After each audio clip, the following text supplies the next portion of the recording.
ne bakutegeeza nti emiramwa giri nti free all political prisoners in Uganda, free all political prisoners in Uganda, stop human rights violation and abductions. Ngoyagala kumanya bisingawo ojja kubira abateeseteese ku simu zaabwe ez'omu ngalo. Eri Kasaala Banyanya 75-737-6-0-6-5. Kale mwenna abali Bungereza okwekalakaasa kuno kukwatako. Genda yo kukwatako bulungi nnyo obeere mu kwekalakaasa ng'obudde bukyali. Akalango kawedde tudda luddawa. Akalango bwe kaggwa ngenda kusooka kwebaza. Bwe mala okwebaza mbawe security alert. Alright. Okusookera ddala njera kwebaza First Lady Babi Kyagulanyi Itungo we bali kulabya president waffe na kumuteekateeka saako ne family. Njera kwebaza a president kenyinyira kwebaza we bali kubera musajja mugumu na kwagala nsi yo butajiri ambulukwe oba nnyo balire ddala. Njera kwebaza omutesitesi w'ekibiina oba omuwandiisi waakyo Secretary General n'obukulembeze bonna okuli ba vice president bonna abitugirira bya Uganda mwe bali nnyo balire ddala sigenda kumenya mannya. Njera kwebaza ne lupu n'abala mwenna mwe bali nnyo balire ddala. Njera kwebaza ba foot soldier mwenna abali mu national platform mwe bali nnyo balire ddala. Njagala okwebaza security team ya president eyaba foot soldier ne ba bodyguards mwe bali nnyo balire ddala. Njagala okwebaza tiimu ya mawulire bonna batambulira ku president eri official n'abatali official mwenna tiimu ya mawulire etambulira ku president eno jambo oba eno saluti ya mwenna tiimu ya mawulire etambulira ku president. Wabula njagala kuno okolayo omuntu omu gwe sikkiriziganya naye.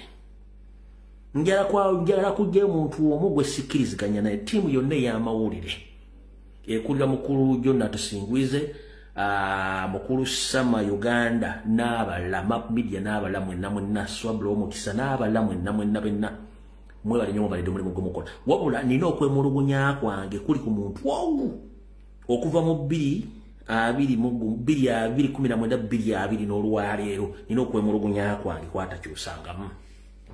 Yani mukulu omuwulungusi wakawulunguta akatiimu y'amawulire ssebo amanye gange nzerumbuye webali kuwulungusa abagatusakira tukwagala nnyo naye munnange fokasi yaffe ffene beera ku pulezidenti era ne kamera zonna zibeera ku pulezidenti.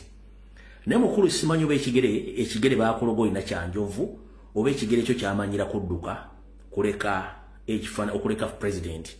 Kale omuwulungusi mu luzungu bayita driver avuga tiimu y'amawulire ya pulezidenti mukulu kuva mu 2019-2020 munnange olina ensobi gy'okola bwadde ne ligambwako nnyini lyo. Driver avuga tiimu y'amawulire ya pulezidenti tukusaba kendeeza ku sipiidi gy'ovuga ng'oleka pulezidenti emabega kamera ne ziva ku pulezidenti.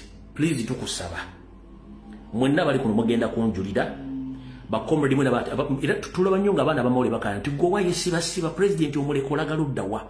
Ekyo terayagala kigamba neze nkikugambye. Neebaziza bonna abamawulire naawe nenkwebaza naye ekirwadde kyo kiri ekintu eki kuvuga mmotoka kapaalo n'oleka pulezidenti n'abakamera ng'obalina waggulu on board ne baleka pulezidenti mu kyangaala nga kamera zitaddewo kibangirizi. Ekintu ekyo muganda wange si kirungi muganda wange. Olina okutambula nga president kamera zimutudde mu kumpi buli ango zonna nga tuziraba. Ne dereva oba omuwulungusi wakawulunguta akafa akamawulire taata nkusaba munnange kendeeza sipiidi. President mumuleka wala ne muleka nga tiwali muntu amutaddeko nga kamera ziri wala. Nga ne baba afunye obuzibu kijja tutwalira obuzibu okufuna footage n'obuzibu avudde luddawa. Kale driver affe avuga tiimu y'amawulire ya president tukwegayiridde taata okuva mu 2021 tukukomplainingako tuyingidde 2026 oba 2025 era sitiro kyakola ekintu kyekimu taata ngenda kusaba please kendeeza ku sipiidi okuleka presidenti n'abamawulire batwala akapaalo ne bajja kamera ku president. So mukulu Jonna Tusingwize Map Media Sama Uganda Swabula Omukisa ne tiimu yonna ey'amawulire mutule ne driver mugambe ekintu kyakola si kirungi. Emmotoka ogivuga n'agijja ku presidenti. Yes manya ayinza okuba nga alimu panic bikine eno struggle president tugambe tewali muntu alina kubeera kati ng'alina panic. kwe kusaba kwange njagala okulisivinga bulungi oterezeemu era maze okubebaza mu balinyo balire ddala bwe mala okubebaza njala twala mukisa gwange okwebaza banna Uganda bonna naddala abawangalira mu lubaga banna Uganda mwenna abawangalira mu lubaga naddala abadde kulaale ya president ey'ekigulalo kya campaign njala kwebaza mwenna abadde kulaale ewali kasaawe kebayita akaala mwenna mwe balinyo balire ddala comrade temujjanga okwo mwe bale kulaga Nyando Esoferi nti mani yane ane achi nie system vorongoto enokoma mwe balinyo bale mwenna basobodde okutindiga batu abasuzeewo abakeddewo abataddemu akasente mwe balinyo balire ddala kukola mulimu ogwo bakomredi mwenna bannayuganda badde kulaale mwe balinyo balire ddala temujjanga okwo nfundikira ne bano njira kubaza mwenna bannayuganda bali mu diaspora abasobola okugulira abaana abamazzi abaterako data abagulira power bank abakanike motoka zaabwe n'abafuna ekyokulya mwenda mwe balinya bali mu diaspora njala obebaza ng'okyatola akasente ko n'okawa omwana ku ground ng'akola emirimu gya struggle we bali nnyo we balire data ojjanga okwo kati awo tuvuddewo maze okwebaza aba comment section mujja kunyiiga mbatumiddeko abakola morning shift midday shift evening shift night shift aba commenting na posting abo bali nnyo bali n'abasalamu video mo bali nnyo bali ddala saagala munyiige ekyo nkimaze kati tugenze ku security alert. Security alert, Mr. President, kulikayo webala omukolo ogw'ekigulalo kya campaign. Njala osooka okubaza tiimu ya police gye bawadde president ey'abantu 16 mwebale nnyo okuba nti mukoze olunaku olusooka naye wetulaga wasinga obukulu. Wabula nga bwetugaa nti atamanya gy'ava ate tamanyi gy'adda. Security team ya president ne Mr. President kenyini ngenda kusaba ofune lunaku muzine ennaku nga tetunatuukira 29 tiimu eyo ogiyite ku kitebe mugikoleko background check. Nkusaba Mr. President oyite tiimu gye bakuwaddeyo neya security okuva ku driver mpaka ku basajja bakukuuma obakoleko bakiyita background check. Omusirikale yaani family ye luddawa asibuka luddawa amaze ebbanga ki mu forces bamusindise alwanirira gwanga lwatalirwanirira. In case of anything it is very easy for us to track him n'okumanya records ze kubanga bana basajja basindika abantu baabwe nga tetumanyi nti bakusindikidde omuntu okukuuma nenga omuntu oyo abeera n'ebintu bye bamusindiseeko okukola nga tetubimanyi. Well and good Mr. President ngenda kusaba bw'ofuna obudde ngenda kusaba ofune time oba osindika ettiimu egenda okukola kyetuta back track oba back check ey'abapoliisi bona bakuwadde ne driver waako mubakoleko okunoonyereza beebaani mufune profile zaabwe zonna kubanga abantu abo tetumanyi bakuwadde buyi bantu tubamanyi kubanga tulina okubeera very careful nnyo and very conscious about security team. Abantu bano si baffe baba tusindikidde busindikizi nti batukuume. Mujjukira lwaki mbagamba ekintu kino mukalwa akawedde baatu abasirikale abaali bakuma president naye mwalimu guy gwe bayita Kato. Kato ayina ebintu by'ataakola ebyamuviiramu obuzibu nakati teryamanyi Kato gy'ali oba bamutta oba ali mu kkomera nga tekyasembe eti bamuteeka mu safe house ne bamucunya olw'ebintu by'ataakola. Kati bwe tutunira Kato ne group yasooka weeri neno group gye batuwadde tulina okubeera very careful nnyo okukola back check y'abasirikale batuwadde beebaani tumanye nti in case bakoze volongoto tulina engeri gye tugenda okufunamu details zaabwe before. In fact tiimu egenda obakolako okunoonyereza okwo tusaba mufuneyo ka session ak'okubabuulirira katya mubabuulire mission gye tuliko yakutereza ggwanga nabo mission gye baliko yakuuma mukulembeze n'ebintu byabwe nabo bennyini okwekuuma so si kujja ku mission okukolaga ndibengali embwe etunda omuzigo. Tulina okubeera n'abantu nga bamanyi kye tugenda okukola nakye tukola bakimanyi nga basobola okulwanya singa abeerawo ekintu kyonna kubanga time egenda tuuka nga waliwo abagala okukozesa force ate okupenetrate nga security eyo nti omusirikale oyo asobola okugumira ku kiragiro kiyalayira nti ngenda kuuma bannayuganda n'ebintu byabwe ng'asobola okugamba nti ekimala kimala kati akanakamanyi sigenda kakkiriza. Abadde bagoberera nnyo campaign ewedde mujjukira nti amajjo ba poliisi batuukako kwagala okwekuba n'ettiimu ya president ya security naye kati ekyo tuyagala kibeerewo abantu bano mbakoleko ekyo tuta vetting negenda kubeera siriire nti tulina ekintu kyetwagala okunoonya bantu bano era mbabuulira ekintu ekyo balinga bakitegeera bulungi nnyo then bakitegeere kyenjagadde okukola ekyo ku security alert yaleero mukitegeere bulungi nnyo ekyo nkimaze kati akatambi katandise njala katandika bwenti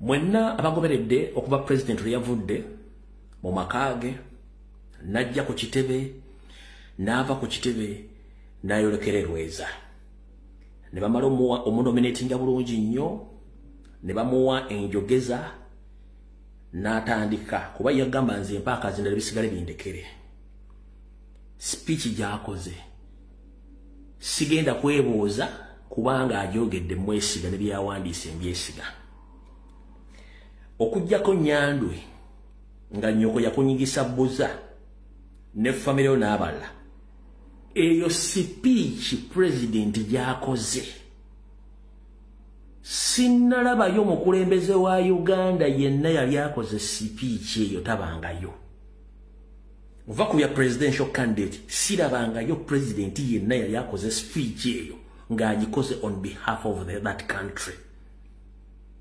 kubanga nze ni mulungi mu kunoonyereza n'okunoonyereza ebyabakulembeze speech ze baakolanga bagambanga Dr. Obote kyamufunisa doctorate eyo kwali kwogera Luzungu perfectly naye Oluzungu lwali lunawe luyambira Uganda wabula president statement zaakoze mu speech ye Nyandwe okujjako nga nnyoko yakunyigisa bbuza ne famiro n'abalanga muli basajja bagwagwa trend ya revolution eri mu Africa nga nwendaba Angola etandise okukwata omulyo waliwo n'ensi gye ndabe nga okulonda kukyuse ebintu bigenda mwandibadde muli very careful nnyo era speech president gy'akoze esindise sigino ereetedde ne UBC okujjako live n'egijjayo ne bogenda ku mukutu gwa UBC teriyo lwaki statement ye yekubye okuva ku musirikale nekuba okuva ku minister nekuba okuva ku member parliament nekubiramu Nyandwe nekubiramu ne international community bonna ne bakubiramu lwaki bakubye buli nsi yonna bwebeera ne dictator ng'afuze emyaka 4 ensi zitula okuyiwa omusaayi n'akubuuza tunaabeeranga mu kuyiwa musaayi buli kaseera tukimanyi okukoma obuyinza si kyangu era abakulembeze abamu bakoleramu ensobi y'okutta n'okuwamba naye naffe tetugenda kukola kintu kyekimu kuwamba kutta oba kukola kuwoolera tetujja kukola kintu kyekimu n'akugamba nti Museveni okyalina obudde obukwatagana n'abakozi bobona mu gavumenti ne muwayo either obuyinza oba ne muteeka akalulu ak'amazima n'obwenkanya awangudde n'alayira eby'omunju tebitotula abooluganda bitta bwe bikonagana tebyatika mutuule ku meeza ensobi ezaakolebwa buli omu yenenyeze munne eggwanga ligende mu maaso Mr. President we baliyo statement yo nange kanjogereko Allah oba Katonda bwe yali atonda omuntu yamutonda amaze ngera yamuyinako obuvunaanyizibwa nga n'omusaayi ogumulimu yaguvunaanyizibwako n'omukka yensonga lwaki Katonda yalina obuvunaanyizibwa okutta omuntu seggwe muntu munno kutta muntu munno kubanga botta omuntu oyo omusaayi guli ogumuvaamu gye bayita alufu ng'ewunya egenda ekolimira omuntu oyo eyamusse empaka kyova olaba nti buli muntu bwatta omuntu atandika okubeera nga ali possessed n'emizimu gimugamba kutta talekaayo oyo sayansi mba temumanyi nabaana abantu bakola naye naffe tetugenda kukola kintu kyekimu tetwandiyagadde kulaba bannayuganda bannaffe nga twettiŋŋana olw'okuba twagala kukyusa buyinza tetwandiyagadde kunoonya baana bammwe nga mumaze otukolako ebikolobero nabo tubatte tetwandikyagadde kubanga nabo balina abaana balina abazzukulu tunaabeeramu ekyo tuli wano ku mitimbagano twogera ebigambo bino nga twagala Uganda empya erimu amateeka n'ebiragiro tewandibadde muntu alina buyinza kutta munne tewandibadde muntu alina buyinza kuwamba muntu munne kubanga ne bw'onompamba bwenfa togenda kufuna mu mulamu era tolina kyogenda kuddizibwamu buli muntu yandiyagalidde mu Uganda kubanga Uganda nnene abagisookamu ng'etandikawo se bagirimu naffe tugenda girekawo era ebeeremu abantu abala bagenda okujja naye bwe mugenda okulekera ensi eyo egenda kubeera etya egenda kubeera mu kutta mu kuyiwa omusayi buli kaseera ng'ate ebiseera biri tewali bantu baasoma mateeka nga tebagamanyi kati waliwo bagasoma era waliwo ababeeyanira demokrasi kyetubagambye president speech gy'akoze Nyando Esoferi speech ogira bagikuwadde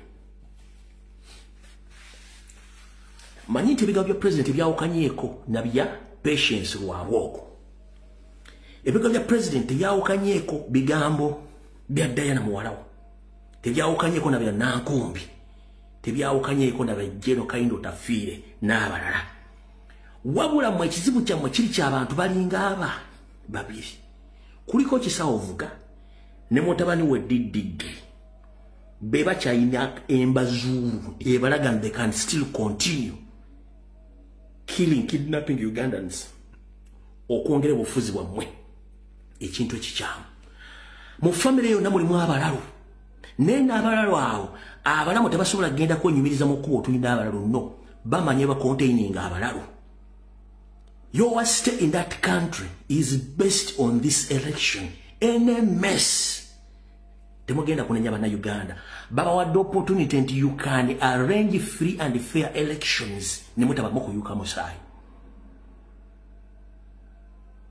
nze kintu kisinga okumenya mulamu wange oba nkumanyi basse kumanyi ngoli munna Uganda oba oli Muganda watali Muganda kasitofa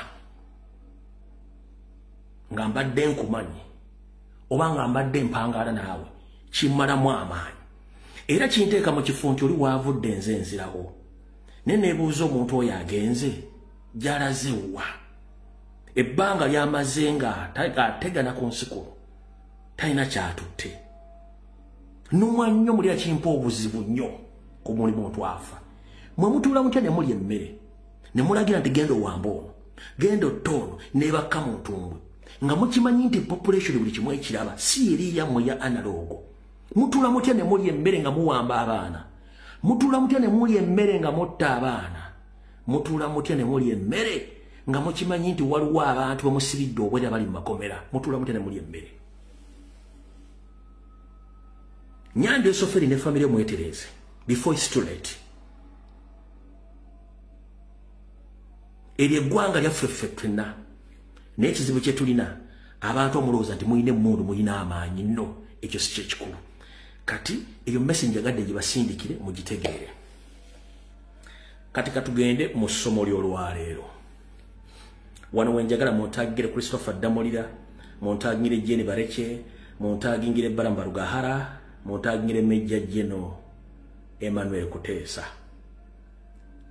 ka video katandise muntagire Honorable Kasoro ne banna abalala bonna aba National Advance Movement ba NRM mbalamusizaako basedduvuto abalina omululu ogubasokkeredde n'okulimba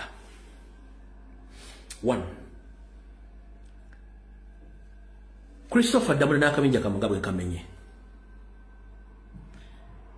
mwagamba mukoze ghetto structures era you have captured almost 90% of ghettos in Uganda using the taxpayers' money. Mwagamba Nyando Esoferi tibahabulwa mutabani wa Kale Kyensiri mizizire nsanga bisibi nti ghetto zonna mu Uganda mazo zikapicturinga ziri mikono gyammwe aba NRM bagamba nti muzeeyi Buganda is for NRM era Buganda togirina sente musajja tunaasokola olw'ensonga kino mbadde nga kibaga ebbanga nti Nyando yayika Windows ng'amuga ati alombo yalimba Nyando nabagamba Nyando okuba eddagala eritereza face n'olumu eritereza amadinisa najjanga mulaba amadinisa kwegali kumba amadinisa gaayeka kiringa mulanga laptop ejjanda lyafa naye nga laptop enakubera mu kyaji kana Museveni ali mu kyaji aba mu kyaji nga bukyajinza okutereera kati mwagamba Buganda mwagika picturinga mu Buganda for Museveni ne mugamba nti mwakwata ghetto 90% mu Uganda yonna ngera ziri under control of Museveni. But here is my lesson for today and I want to teach you something which you don't understand. Christopher Damolira ne banno mwenna babbye ssente ne wiiki eno yennyini Museveni yakutte billioni 10 ne sente zigwamu n'aziteeka mu ssako y'aba boda abange nze mbuuza boda ze mwadde billioni 10 olwaleero zabadde mu public holiday oba muzirabyeko nga ziri mu kukola era zibadde zikolera ani kulale yammwe nyambe gye yakoze kolo boda tetwazirabyeko wabula olwaleero ku kiggula luggi kya revolution boda zikoze era zitambuza abantu bonna era zibaddeyo kulala y'ekigula luggi ya national platform kati billioni 10 ziri plus zalazeewa era zikola ki awo tuvuddewo damuli owambye abaana ossa abaana okoze buli kimu kyonna ng'oyagala capturing ghetto structures era ghetto n'ozikwanjira kubuuza Kristo badamulode banno ekigambo kye bayita ghetto okimanyi kankikusomesa olwaleero ghetto byebifo ebyenzigotta ebiwangaliramu bannayuganda abaalekebwa emabega abeeyiya so si abanyi b'enjaga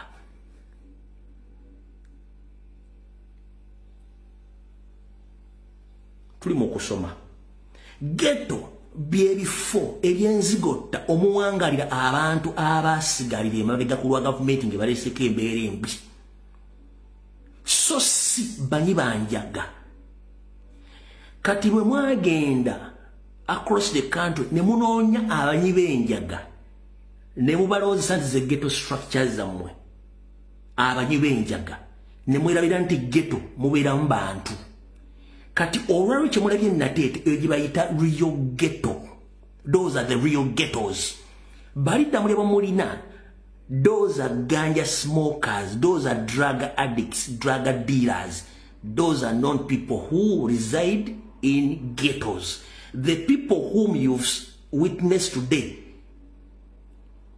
in Natete those are the real ghetto people ndoza mukitegedde kinjagadde nkibasomesa olwaliro kitegedde kati mwafira Museveni ndi mwakola ghetto across the country nga mwe mugenze buli kyalo munoonyayo abanyi b'enjaga basatu bana bemukuŋŋanya ne bafula ghetto structures no a big no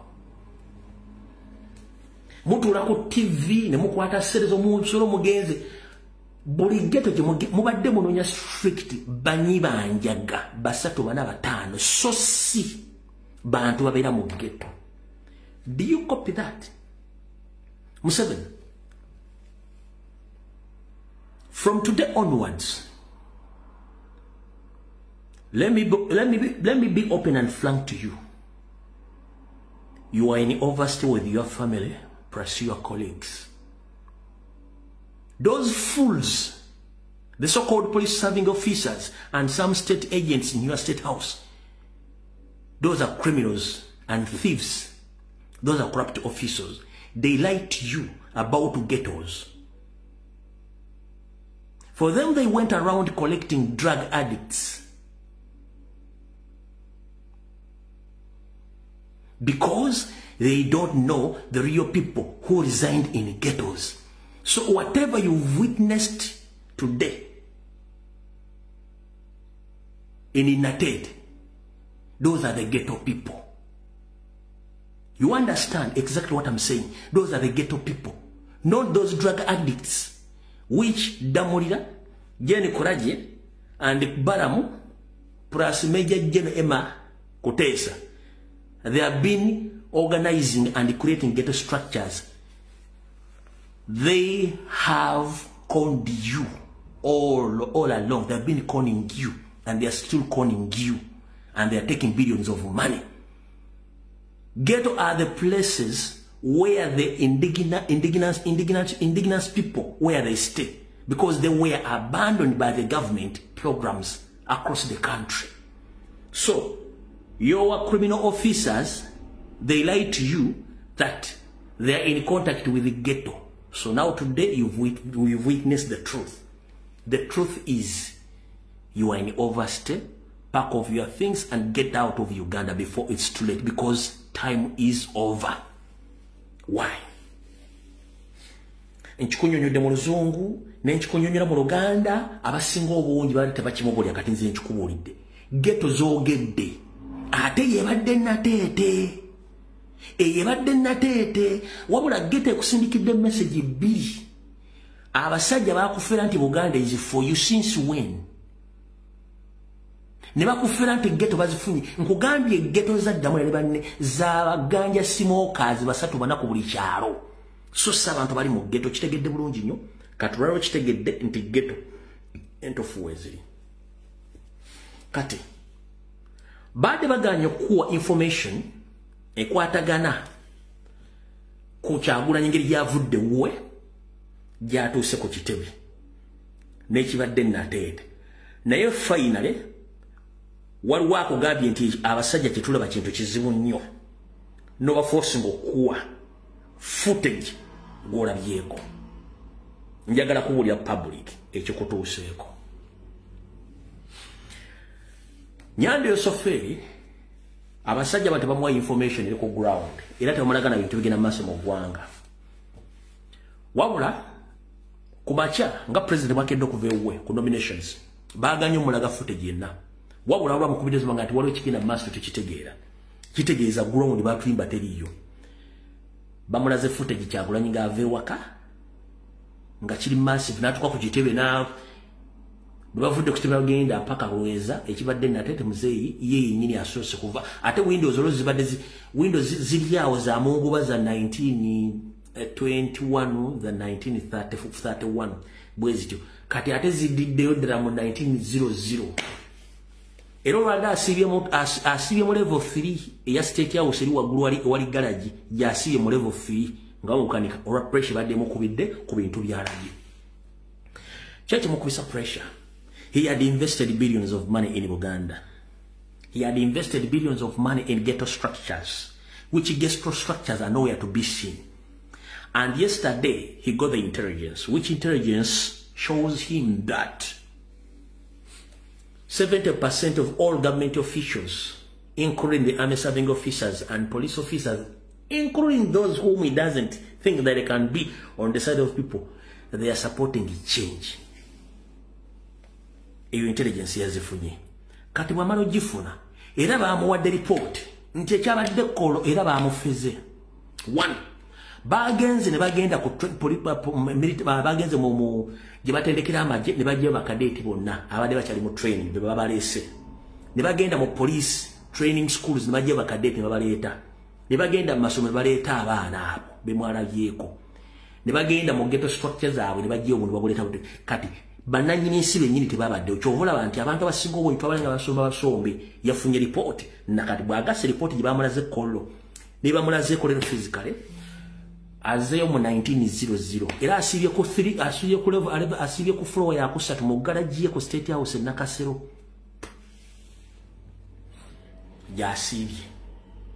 jasibye nga mukanika nga Windows zikoze ziyise kati luli yagabe ziri mu 1925 ne 1931 kati ate zivudde kweyo zizeyo mu 1900 yemberero right now kye kigenda okuddako ekigenda okuddako kyekino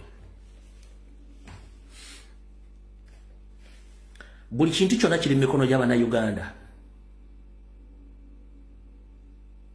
kwogenda ossalawo future ya Uganda etya police n'amagye n'abalala buli omu ali willing okwegatta ku mmwe. Are you willing to make it? First and foremost, resilience, resistant, over resistance. Those are the key figures mu struggle gyetugendamu. Mfunye intelligence nti wabadde wa kifeesi baani abadde betandala okukwata abaana naye resistance gye basanze ebalemesezza okukola badde balina okukola.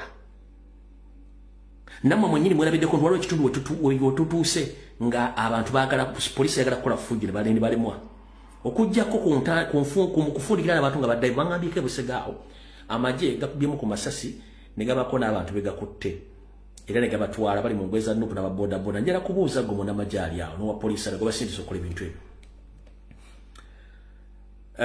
Kino ekibuuzo gyali kikubuuza. Museveni yajja mu Uganda mu 1960+ afuuse omukulembeze mu 1986. Bwe tuba tubala yakatta miliyoni ziri mu ngalo ze zite okuba nga ziri miliyoni 1.5 ziri mu ngalo ze. Njira kubuza. Million 5 ziyasiba na Uganda bakenderako babeyongerako. So njira kubuza. Right now, abantu bali determined okutwala eggwanga lyabwe. Bono okwata abantu ogenda basibira wera ogenda bamala. You can't.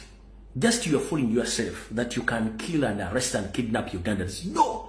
That's just a small number of people whom you are trying to intimidate to kidnap. Buli okwata omuntu ejjayo omulala kubanga that's the system kanda giyakola kino jala kibagamba openly. Temulira kye mugenda kola. One. Abasirikale bonna abadde badeployingiddwa abasinga obungi baba deployinze kiro bugenzo okera ku macha ne baddamu ne babayita ino bali calling kyeki bali callingisiza bamaze okufuna intelligence balaga nti abasirikale bonna badde badeployize police n'amagye bali willing nti singa wagwawo ekintu kyonna amagye ne police bigenda kwegatta mu bantu Nyandwe ne mutabani we diddigisako ne Salimu Sale bagamba no mu bali calling bona bali calling na ba 6 abantu abalabadde ku makuba ago Boba wetegereza nnyo wadde wa police bali mu ngweza police ninga bataddeko masiki nga ne uniform zibayina mpya bambetegereza nga ne uniform zibayina mpya baba deployings wabula nabo oluvannyuma lw'okuba deployinga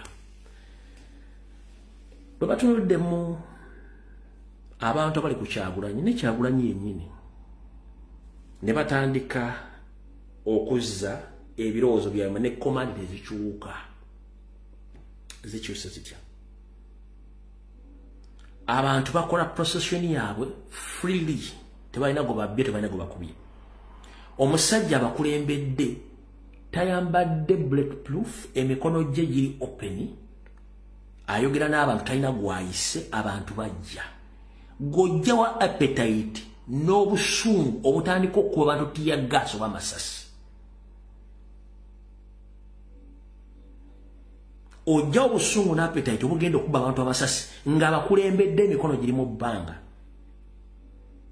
asibye busibitaayi saati ye n'ateekako ekkooti n'empale ng'awuubira abantu ojjawo appetite egenda omukuba essasi oba okuba abantu batambula nabo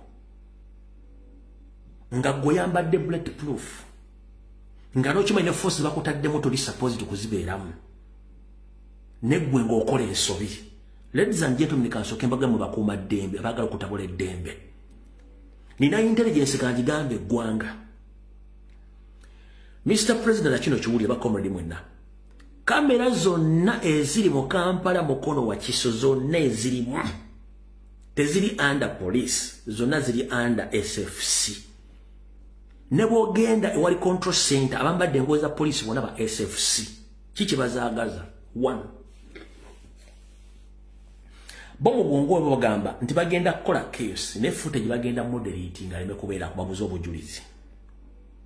Kyekiroozo kyabwe. Ngenda kutegeeza civil wa police ayambadde uniform nti wa police abasinga ba SFC. Wabula ekintu kye bayita okutambula ng'oli mirembe nga tokoze fujjo kino kanki basomese mu kitegeero olwaleero. Bwe tujja no baga bujo nga tuwandika titles za demonstration baga it's a peaceful demonstration. Tulina kye tuyita peaceful procession. Teri musirikale nga wadde yakola ku training ya myezi 6 nga wadde yayiika Windows asobola okuba essasi bati ya gas mu peaceful procession. Wabula mwegendereze nnyo abantu bagenda bateekamu abagenda okukola commotion n'okulumba police n'amagye. Abantu abalifaanire by Major General Emma Kuteesa, Baron Barugahare, Damulya Christopher n'omukyala wa Enandugo nabagambye akola ku NRM oyo be bali sponsoring abantu abo. Jo nabagambye ngenda baleetera footage w'abantu abo era footage wuuno. Abantu bano badde bannamyalo yemu kutiyo gye nabagambye gye bawadde ssente jo okuva ku myala gy'omu Kisenyi ne mu Kampala era poliisi badde tebakwata kuwadde amagye era babadde natete naye balemeddwa be bano wano wammanga bala bulungi nnyo ala poliisi nabo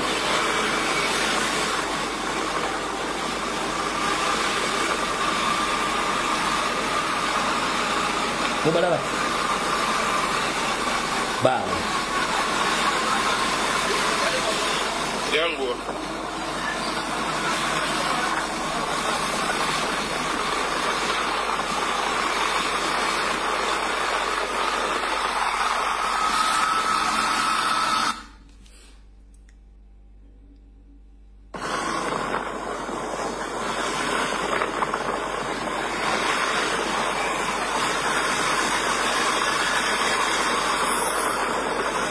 bawo mbalaba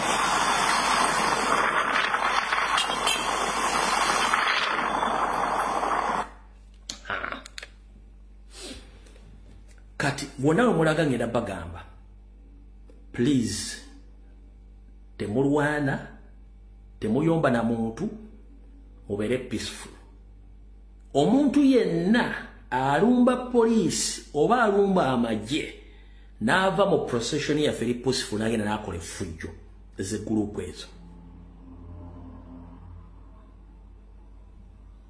ze group ezo fete twagala kuyiwa musaayi nenga tuyina obusobozi tetwagala kuyiwa musaayi nenga tuyina obusobozi twagala kwawukana ku nkole enkadde ebaddewo obusobozi weebuli ne twagala kwawukana ku nkole enkadde ebaddewo Namyalo Baram oyo Jenny Kraje Meja Emma Katabazi Christopher Damulira twagala kwawukana kummwe obuyinza okukyuka sikuyiwa musaayi sikutta abantu no it's all about ideologies and numbers regime mazemo existence emyaka 4 teina kyekoze wabule badde preaching a hate divisions amongst we Ugandans omuntu atandika atyo okwogera ebibufuzi ng'ayogera ku nsi ye ne mumusiba ne mumutta nga mamukwata abantu ne batwala ekyankwazi okubasomesa patriotism owa NRM mu bwozo obwongo kati ate ffe abajja ne bagamba ebituufu ne mutandika otuyiga omwandaawe mba mutegeeza ki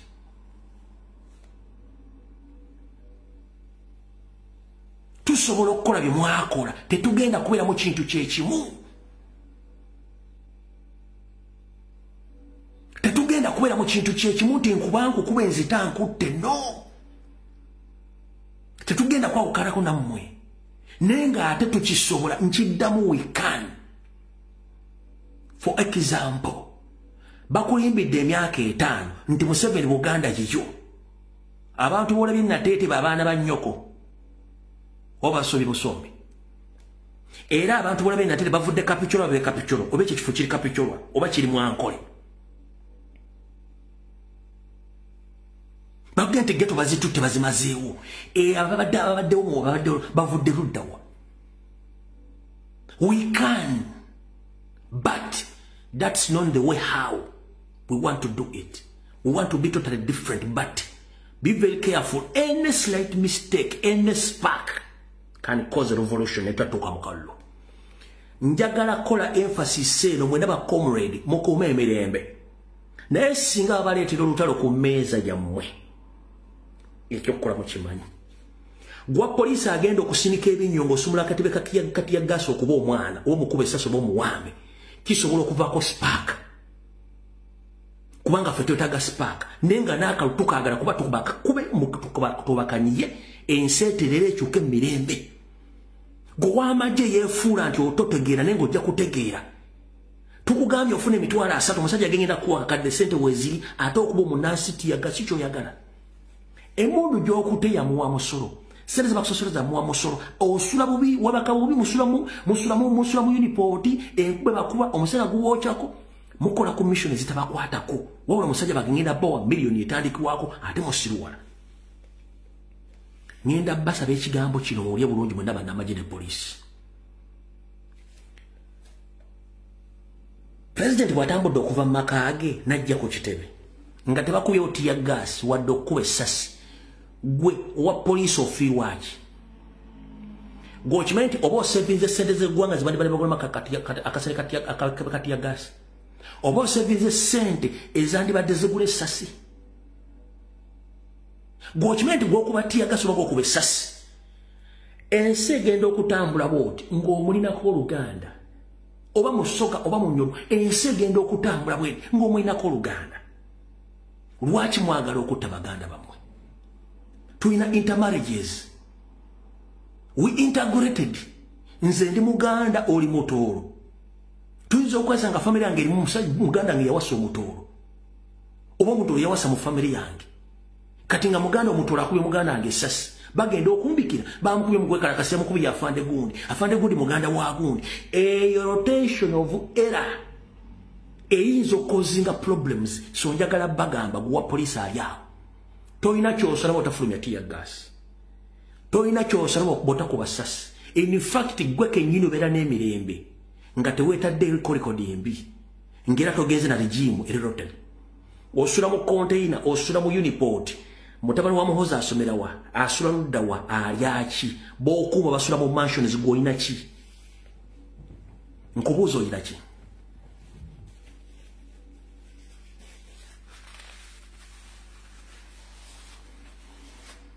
Nkubuuza olina ki?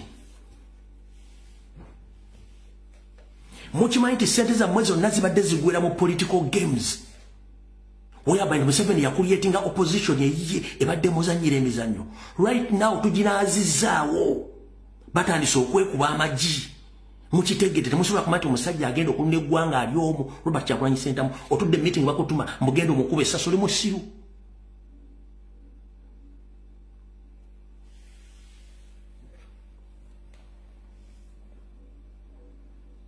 Kino kiddambula obaka njala busindikira Nyandwe ne Muhoozi. Manyi mugenda mu meeting akawungezi ka leero. Mutuule mulabe way forward. Ku kibadde mu kigulalogi kya campaign. Wabula mu way forward gye mukola. Bino ebintu kambigambe public ne Mr. President kono kwoleka nkugamba ebigambo bino.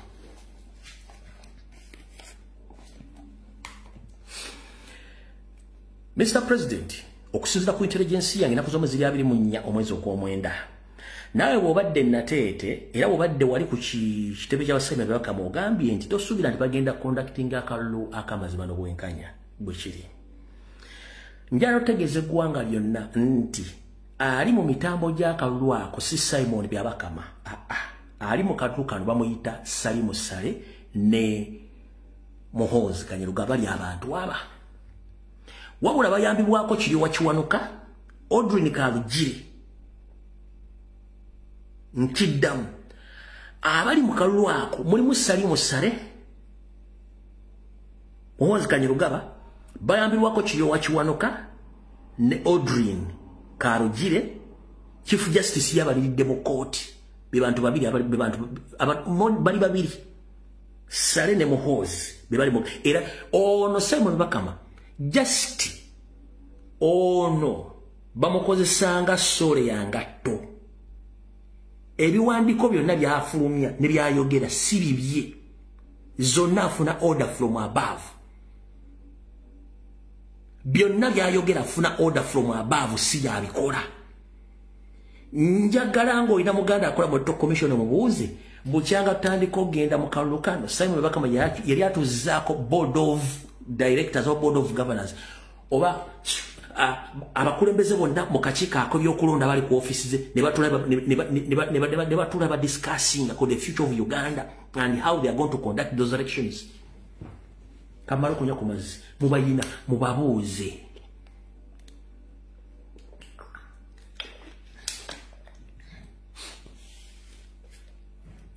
Buuza muganda wo ng'akola mu commission. Simon Bakama yali atukizaako olukiiko olukulu lwonna olw'abakakiiko ku by'okulonda n'atunababulira forward nenge gye bagenda mu kukwata mu akalulu ako yali talutuuzangako. Simon Bakama ye chairman w'akakiiko, ye Ssekamwa ye mwogezi, ye buli kimu. Abala bakola mirimu ki? Wali owuliddeko nti Simon Bakama atuzza olukiiko lw'aba district returning officer bonna mu ggwanga n'aba briefing ku bice bigenda ogenda mu maaso. Luli nkuwadde olukiiko olufuzi kati nkuwadde olukiiko lw'aba returning officers bonna mu Uganda yali abatuuzizaako n'aba briefing kye bagenda okukola no tekibangawo kubanga akalulu kalimu Salimu Sale ne Muhoozi. Kati Audrey Kalugire Nechiri wachiwanuka boba namateeka ebibaga biki ebyokukola buli kyonna omusajja kyayogera kyonna sali musale wa muhozi guno muzindaalo so si yakola ne byawandiika bamuwandiikira biwandiiki ne byasoma bamuwandiikira biwandiikire ne results zennyini zagenda okusoma already weeziri nkiddamu ne results zagenda okusoma already weeziri bino byonna ali mu katemba we wabula ffe twabagamba tukiba tagenda tulangiza tugenda mu kalulu kano tukaita protest vote any slight mistake tukimanyi tugenda mu lutalo kubanga government eri overdue byekola bibaddewo ng'ebikola tukooye twagala buyinza bwaffe ekyo mukitegedde Mr. President ekyo kitegedde abaali mu kalulu kano kati era Salimu Sale ne Muhoozi nga bayita mu security organs zonna ne ba RDC balagidde baritani ba district returning officers bonna yabadde general message ne bagamba bateekeddwa okukola ekintu kino across the country kyekiriwa kuno kwe bali bonna baweddwa instruction to swap Robert Kyagulanyi's results to Museveni. Ekigambo kye bayita swap mukimanyi. Kuno kwe bali bonna. All district returning officers were instructed to swap Robert Kyagulanyi's Sentamu's results to Museveni's results. Kyekiriwa. Baweredde ebiragiro nti buli polling station eri mu ggwanga bwemala okunganya ebinagiva mu bituuka ku district bagenda kuddira buli results zonna Robert Kyagulanyi Ssentamu yawangudde bazikyuse bukyusa baziteeke ku DR za Museveni DR form za Museveni bakiyita swap to swap bw'oba olina muganda wakola mu Electoral Commission mubuuze omuye ekyayogedde olwali kituufu bakikyamu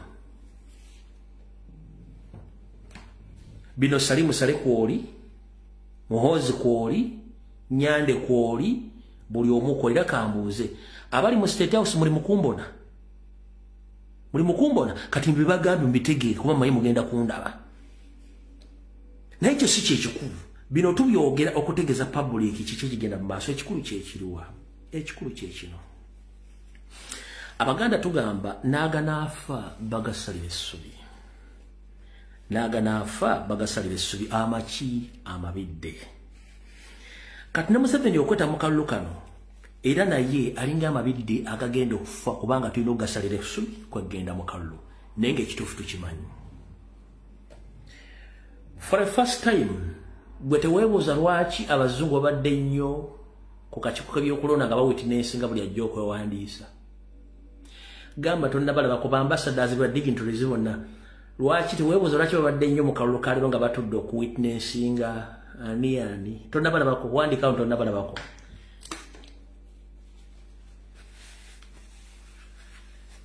gwe tubabuuza lwaki bakabaddemu nnyo nga bakawitnessinga banominees banominatinze when they are witnessing each and everything and they know what Museveni plans and they have intelligence. They have intelligence, they have witnessed each and every forgery Byabakama is doing. But unfortunately, the world is going to witness. And we do keep on saying that never trouble before a trouble troubles you. Ugandans, we are tired, although we are quiet all along, but we are tired at this time. Because whenever we move around in different countries, or the people we converse with, they ask us, where are you coming from? That I'm coming from Uganda. Oh, how is Uganda? I used to tell that Uganda is terrible than what you think. And he or she asks you that, who's your president? You tell him Museveni. You say Museveni. For how long he had been staying in power? For 40 years. For 40 what? For 40 years. Then he asks you guys, are you normal? You tell him that we are normal. But we have nothing to do.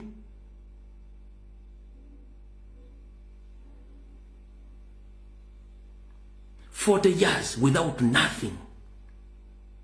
40 years without hope. 40 years Ugandans are forced out of their country. 40 years the education system is corrupting. 40 years the economy is corrupting. 40 years we are still kidnapping innocent Ugandans because they can come out to speak. 40 years. You pick young kids, people, you take them to Chankwans to brainwash them, teaching them patriotic. Which patriotic are you teaching them? Who are the real patriotic in Uganda? It's we, the People Power and National Platform, because we teach people to be resilient in each and everything which is taking place in Uganda. But unfortunately, for you, you are against we. You call us criticizers. We are not criticizing you. We are telling you the truth, but the country is messed up.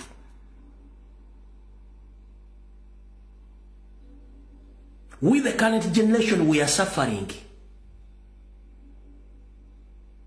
We are yearning for change to save the next generation.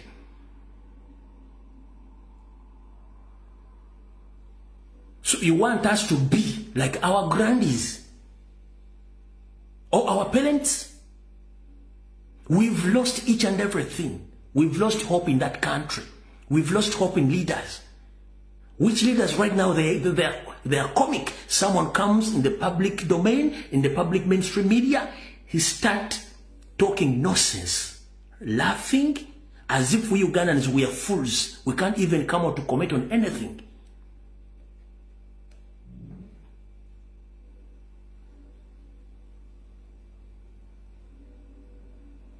We right now, we are representing the next generation. Which generation, if we don't fight hard, that generation has nothing to protect and to fight for. Because we are under occupation.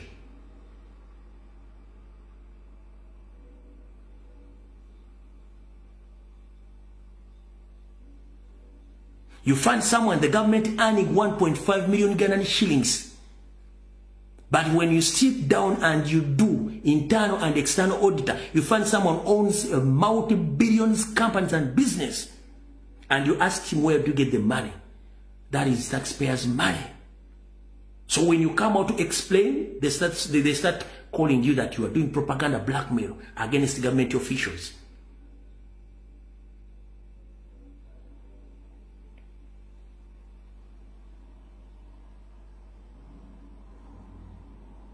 We are the next generation. We are the real Ugandans. You are fighting harder to force us out of the country so that you can bring foreigners. Foreigners, nothing, they are going to develop our country. Their main interest is to get what is there in Uganda. Then they take whatever they get outside of Uganda to invest in their country. That is it. That's why you've allowed Rwandese to occupy our country. That's why you allowed the Sudanese to occupy our country. That's why you allowed Eritreans, Ethiopians, and the others, including Chinese and Indians, to take over our country. What about we the citizens? Yesterday, publicly, when you were asked to talk about the current situation in Uganda, openly, jokingly, you cracked a joke saying that why we Ugandans, we seek green pastures in the Middle East and other countries when jobs are there in Uganda. Which jobs? Which jobs? The police serving officer, he earns 300,000 Ugandans. The serving officer, the UPDF serving officer, he earns 500,000. Doctors in Uganda, they're earning almost 800,000 Ugandan shillings. Which jobs are you talking about? Somalians have taken over. Eritreans, they have taken over. Foreigners, they have taken each and everything which you brought to Uganda. And so, jokingly, you cracked a joke about people who are living in that country. You say that you have jobs in Uganda. Where?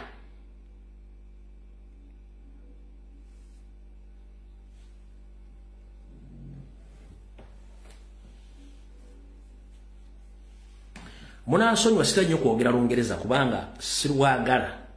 Somesa yansomesa mugenzi Sonko. Yasomera Bungereza. Yali musajja munga ayagala nnyo Olungereza. Langa Olungereza lwe yalwogeranga nnyo naye nga lwefaananyizaamu abasajja be Liverpool Olungereza balwogeramu. naye yatugamba nga atusomesa nti mwagala nnyo ensi yammwe era mutegere nnyo okuyiga olulimi lwammwe temweteeka nnyo mu lulimi olutali lwammwe kijja kulolesa mu public nti otegeera olwokuba oyogedde oluzungu naye lutegeera wattu nakikulemu n'abalaba comrade bwe twasomanga lwa obi kati bwe ngenda nkuze nkitegeera nti abantu basinga obungi mu Uganda bw'avaayo okwogera oluzungu munnanga abasigadde babuza nti omusajja oyo ategeera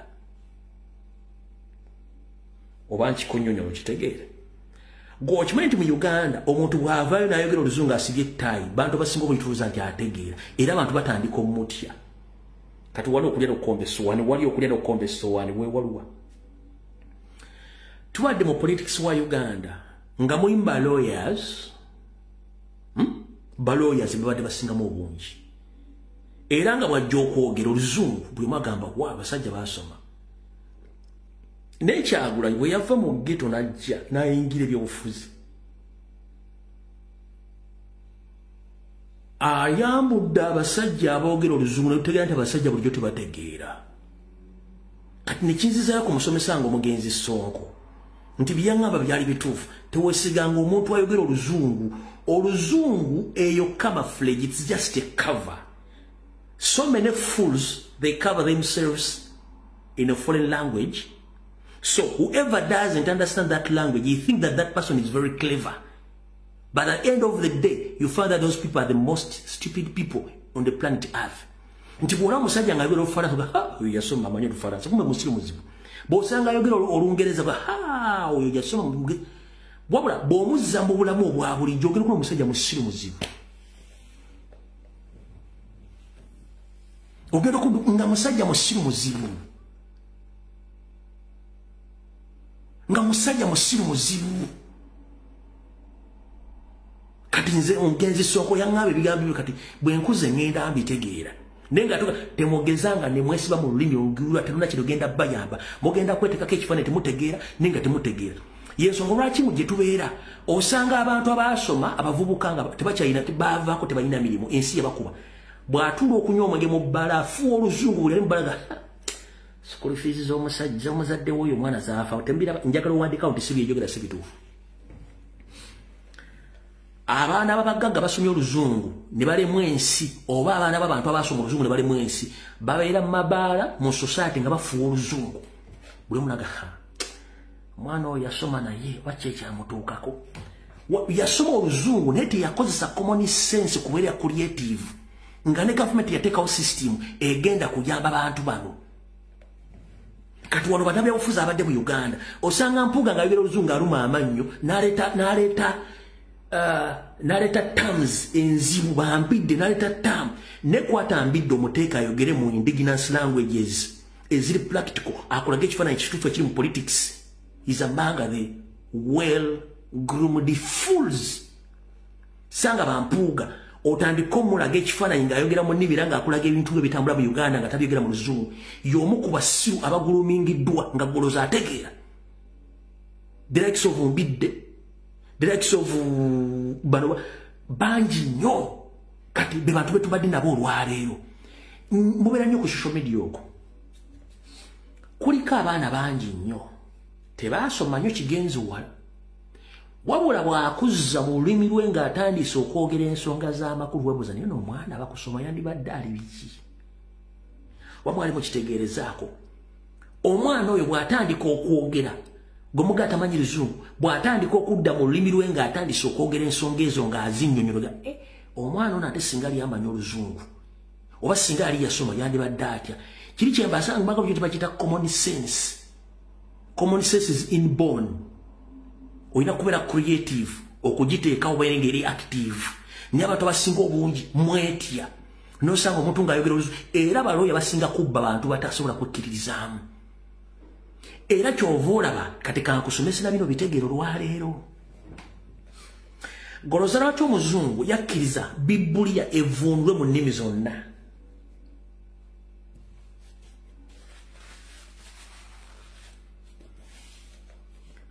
Lwaki omuzungu yakkiriza Bibbuliya evvuunulwe mu nnimi zonna, Bayibuli evvuunulwe mu nnimi zonna, n'atavuunula physics n'atavuunula science, biology. Subject ez'omugaso ennyo teyazivundula mulungi mu nnimi ezaffe yazirekayo.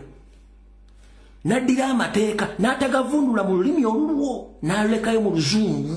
Kati omulabuzi bw'atuula wali n'atandikira okusomera article n'akusomera reference n'akusomera buli kimu era bw'ojja wategeeza balooya ne bannamateeka takuvuga direct akuvuga bw'ati kwetolooza kati bw'otuuka no mu kkono ogenda kubula ng'ojja kwetaaga yatandika okutegeerera. So ng'etteeka bwe libanga limulumirirwa nga ne constitution mulumirirwa teri muntu agenda kubuzaabuza. Lwaki? Mwenna mulaba video eziva mu America, Bungereza, mu Canada wa nga traffic police ekutta omuntu oba police eyimiriza omuntu oba omuntu yenna nga bamususpecting kubanga azizza omusango bwe bamukwata ogenda okuwulira reasoning y'omwana oyo nga annyonnyola police amateeka ne rights ze owa police amalina okwesikamu avuga nti ekyo ikoze kikyamu eryo etteeka kirisoma bwe kiti kiri bwe kiti right yange kino ndi bwe kiti kino ndi bwe kiti constitution eŋŋamba kino tolina ky'oŋŋamba. Abapoliisi aga okay no problem kale mbitegedde. Uganda bakwata nti batwala ku muddo kulya zivayo lwaggulu zijja zibwegedde. Zijja kubanga bali basoma amateeka mu nnimi zaabwe constitution baagibasomesa bamanyi rights zaabwe mu Uganda kye batayagala. Namago yatula mu parliament n'ateekako ekikofiira ky'endiga ne bugalubindi kuli ng'eno ataddeko lipstick n'atuula bw'atyo. N'atandika okwogera n'abalala ne bajja ne boogera oluzungu naye ng'omuntu weekanna musabala omuntu w'ekijonjo omuntu w'eminyinya omuntu w'okubukoma ttanda kiwambya kinyaanya ndi bulungi mutamu tagenda bitegeera mba mufuga ggwanga ki?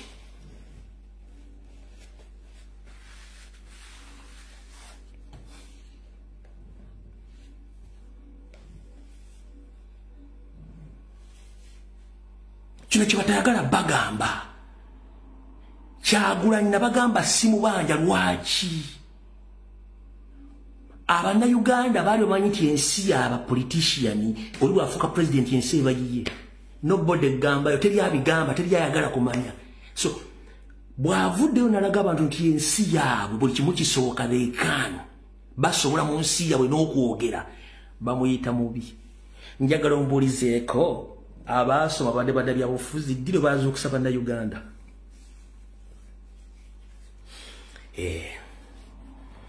Goloza Mpuga yasooka okubba 5 oba Nabbanja yasooka okubba amabaati. Special zanganda wate kazo yalize ebidiba. What went wrong? Bakisamba mugero wa basente bali bonna. Ebyo byonna byali muri jimu ziri ba politician bali. Nga tewaliwo resilience, tewaliwo sensitization, tewaliwo kuzuukusa abantu ng'ekiriwo olwaleero. Ekyo kye batayagala. Temumanyi rights zammwe. Mumanyi kimugenda kulonda ngondi yawangudde abiwedde ensi tugimukwasizanga akalakata.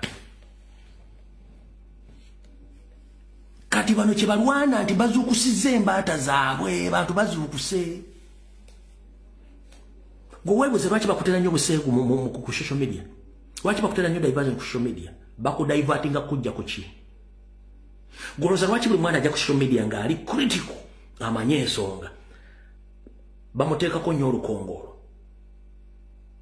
Gondi gwe lwaki yogera bwoti gundi lekera ebintu ebyo gundi tujja kukwata tugenda kunonja ku famire lwaki tebagamba oli yeyambula gundi tugenda kukwata lwaki oyeyambula nnyo lwaki abanyoro mu social media baga nti wekitugenda lwaki gwayogera ku nsonga baga nti gundi tugenda kukwata tugenda kunoonyereza ko lwaki kubanga bakimanyi ozuukusa abantu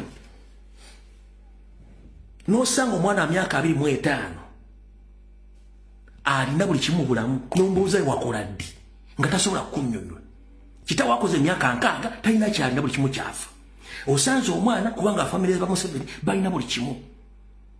Kati essaawa zino nankabirwa muka Museveni ba namba 3 ya owning amasanyalaze ne banne yabagambye amasanyalaze ebimu ebitunda amasanyalaze byafudde. He goes away with it. He goes away with it. Nenga amasanyaze yagavunaanyizibwako oyo nanka Mukama Museveni oba akusatu. Mu Uganda munasasula amasanyalaze nenga mu wiiki agafunamu emirundi ebiri. Umeme wa yuditesola kuva wadde okola public apology. Mu nsi zino amasanyaze bagagenda okuva babategeeza basindikira message. Internet baya kuva kusindikira message. Bagamba nti tulina ekizibu kiri tugenda okulongosa amasanyaze gakuva mu saa 2 ku saa 3 gajja kudda ne internet n'ebirala. Ebya ebijjako amasanyalaze wiiki namba nga tekibategeezezza ne kikola ekyagala kigenda. Ne kijjako amazzi ne kitakubulira nti amazzi gagenda kudda ddi. Ne kijja ne kikuwa bbiru nga ne bbiru gye kikuwadde amazzi tonnagakozesa. Ne kitambula ne kigenda.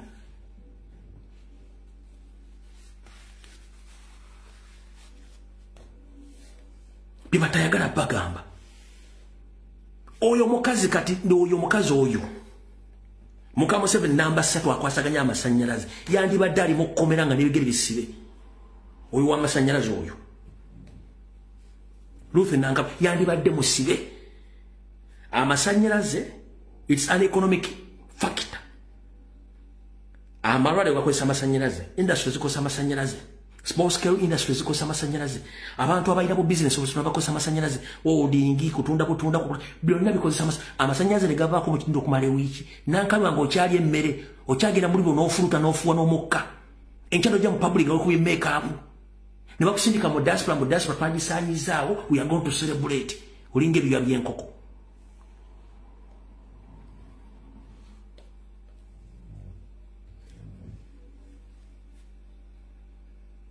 Gwokimanyi amasanyalaze okuvako ku ddwaliro gasobola okutta abaana abazaalibwa abali mu incubators n'abantu abali ku oxygen okujjako amasanyalaze. Without their notice. Gwokimanyi eriyo abantu bulunaku nga mujjako amasanyalaze ne bafiirwa amata gaabwe. Ne bafiirwa obutunda bwabwe. Ne bafiirwa ebintu byabwe byonna ne bifa mu firiji.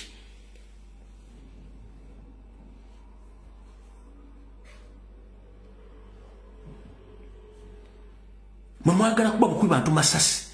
Mbagambye abantu banoonya sipaaka mujja kukola ensobi mukole ensobi mukuba abantu. Mubatta abantu. Mujja kuleeta obuzibu. Amasanyalaze mu Uganda gava nga gafuuka gakiyonoonero. Oli najja n'asoloza ssere z'akasasiro n'agenda. Oli najja nga amasanyalaze agali mu akeedi yagavunaanyizibwako. Ng'oyo yakwata ttende y'amasanyalaze yiye. Oli nga ne toilet eziri ku kizimbe nazo bazisolooza. Mpangisa nti ekizimbe ku akeedi ani n'ensasula n'ongenda okufuka oba okwetawuluza.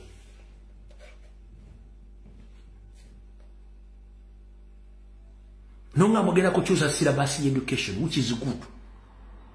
Mugenda gikyusa, mugikyusa on what conditions? 1. Ogambye kale yagala kujjawo A level ogisikize technical schools or technical skills. Where are the technical schools was he? Where are the teachers? Era bamala okukola technical skills bagenda kukolawa. Tewali mirimu. Kubanga mwagala kukola kintu kimu kufuulinga ggwanga. Katolwala mu generation eri kunjala baga ekigambo kimu. Era mukiwuliriza bulungi nnyo. Museveni, ekigula lugi kya campaign kikulaze ekituufu kye kiriwa. Tetugenda kuvaako wano. Ku internet tujja kukola mu daily basis okugula bana Uganda amaaso. Njera okubaza ba comrade wona abadde over 2017 n'okutukula nga mukyakola video. Singa simwe momentum gye mulabye olwalo tiyandibaddewo. This is the fact. Kamba gambe. Ba comrade mwenna okuva 2017, 2018, 2019, 2020 mu gumu batubakalo. Ne musigala nga mukyaliko. Kyemukola kyekireso muzinzi gw'ekigula lugi kya kampeyini za leero ne laleeso se y'ekigula lugi kusigala ku mulamwa. Singa twasirika, singa kyekiriwo. Singa mwasirika, singa kyekiriwo. Bannayuganda baakujjukiza balinga Joshua. Bannayuganda baakujjukiza balinga Joshua. Mwe muzzamu omukulembeze amaanyi akibagambye nti abaana b'omu diaspora abali ku social media mwebale. Gwe mulimu gwammwe ngalo bebaza. Tuyinza okuba twawukanamu mu ndowooza n'entegeera. Main goal yaffe yakuggyako Museveni. Mukitegedde bulungi. Mwebale nnyo mwenna abakyakola video. Nyongera okubategeeza buvunaanyizibwa abo. okufiira mu loogi ng'oli mu kuwujja kiwojjolo banga bakuwujja ekiwojjolo okufiira mu bbala ng'onywa omwenge oba kusanze sime muggi bakusanze mu simanyi fanga oyogerera eggwanga lyo ng'olwanirira eggwanga lyo njagala okwebaza the younger generation abaana abali mu masomero be babuuza ebibuuzo nti ani gavumenti eriko neddako yaga nti njagala gavumenti eddako eyabavubuka big up nga nfundikira buno obuvunaanyizibwa abazadde abato n'abazadde abakulu tuuza omwana okaabe nga yakatandika okwogera omusobooli omubulira ekizibu kya uganda kyekizibu kyeki baani ekizibu kya uganda the Chinese, the Japanese, the Koreans, the Russians, and some other countries. They keep on informing their children or their grandkids who are their enemies of the state. Please, ngenda basaba. Buli lwotula n'omwana mubuulire omulabe w'ensi yaani. Ani amutuusiza mu mbeera etalina mulimu. Ani amutuusiza mu mbeera ey'obutasoma. Ani amutuusiza mu mbeera ey'obutalya bintu ay'obutalya ebijjulo bisatu ekyenkya ekyemisana n'ekyeggulu. Ani amutuusiza mu mbeera ey'obutalaba katyuni teletubbies. Ani amutuusiza mu mbeera eyombesa kitaawe n'ennyina ne batuuka okwekuba ye nga yalinga ataasa. Nnyando esoferi n'erigimu ye. Omugambe ani aleese amasannyalaze okuvaako Museveni. Musomesa abaana bammwe. Nze nkya wendi. Oba leero wendi enkya siriiwo. Guno omulimu ngokola. Era mbabuulira. Bwe mutaavayo kutandika kusomesa abaana bano emigigi mito okuba buli omulabe w'eggwanga yaani era ani atutte eggwanga mujja kufa nga mwetakula n'abaana bammwe bafe. Kansembye obubaka buno ngenda busoma naye nga nkola disclaimer. Obubaka bwe ngenda okusoma buli mu Luzungu ngenda kugezaako bufunula mu Luganda. Wabula obubaka buno ngenda busindikira amanyi nti oli nkwezenge era ng'oli mu ku gurupu ya Museveni abajja okusaanyawo eggwanga. Gwamanyi nga tebukukwatako saagala ozimbe nsigo, saagala ozimbe mutima oba mutwe. Nkiddamu. Obubaka bwe ngenda okusoma bw'oba omanyi nga tebukukwatako saagala ozimbe mutima. Obw'onoozimba omutima kiba kitegeeza nti you are part of that group. Ompulidde bulungi nnyo obubaka bwo buno.